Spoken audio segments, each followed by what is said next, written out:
Barangay as Asian community. The barangay or barangay represented an independent community in the archipelago ruled by a dato.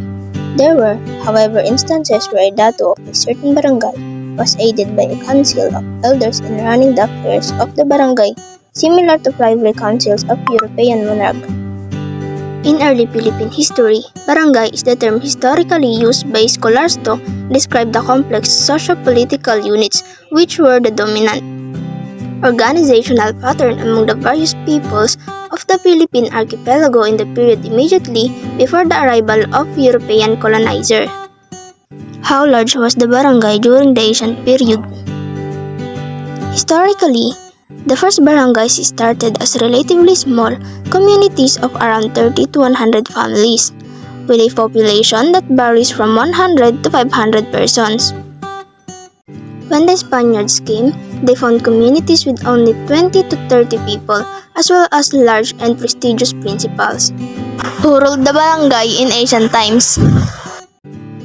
Dato. The unit of government was the barangay, a settlement of about 30 to 100 families. The barangays were independent of each other. Each barangay was governed by a dato, who gained position by inheritance, wisdom, physical powers, or wealth. What is the origin or history of the common term barangay?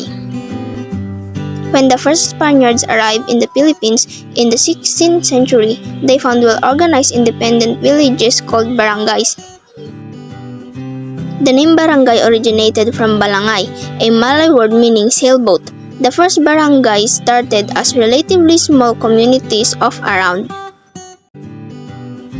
Social hierarchy or social classes. There are three social classes in the Philippines during Spanish colonization. During pre-Hispanic times, Filipinos can be divided according to these classes: the noble class called the Maginoo, the freeman class called the Timawa, the warrior class called the Maharlika, and the last one is injured class called the Alipin. Which is higher, Timawa or Maharlika? The Maharlika, meaning freeman or freedman, were the feudal warrior class in ancient Tagalog society in Luzon, the Philippines. The Spanish translated the name as Hidalgos or Libres. They belong to the lower nobility class, similar to the Timawa of the Visayan people. What is the highest social class during the Spanish period? The social class system of Latin America goes as follows from the most power and fewest people to those with the least amount of power and most people, which is Peninsulares, Creoles, Mestizos, Mulattoes, Native Americans, and Africans. The status of women. The women of the pre-Hispanic era were given importance. They could even hold high characters in communities like healers, priestesses, and they could even handle leadership roles and fight as warriors. As part of the line for the heir and heiresses of Datu, his daughter could be one of the choices. Men and women were treated equally. They had equal rights. Women had the right to inherit property, and they also had important parts in businesses and tradings. Women can also weave, do pottery, and make jewelries to be used for exchanging in the market. In other tribes and other foreign traders like the Chinese, they controlled the operations of transactions because their husbands were not allowed to barter unless their wives approved. The babaylan or the healer was usually a woman, and when an occasion arises that a man would take this role, he needs to dress up as women. They were looked up to because of their wisdom and knowledge.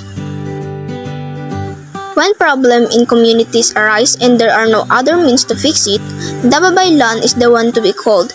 She would perform rituals and chants to drive away the spirits that cause turmoil. Also, during the pre-colonial period, one of the first few things a man would learn is that he should always respect women. Disrespecting women was unthinkable. If a man does not show respect to a woman, he would be labeled negatively by the society. The ideal woman for the Spaniards is someone who is overly religious, submissive, and obedient. Yes, the typical Maria Clara, that mahinhing dalaga stereotype was brought to us by the Spaniards. Women can no longer loiter around, run along the meadows, and swim in rivers or climb trees as children. The real Filipina was replaced by the ideal woman dictated by the Spaniards. During the Spanish occupation, the woman being subordinate was instilled, men rising as the dominant gender, establishing a patriarchal society that has prevailed and surpassed generations, and is now the prevalent type of society that we follow. The Philippines was controlled by the Spaniards and the Catholic Church. Women were no longer allowed to hold high positions and participate in political activities.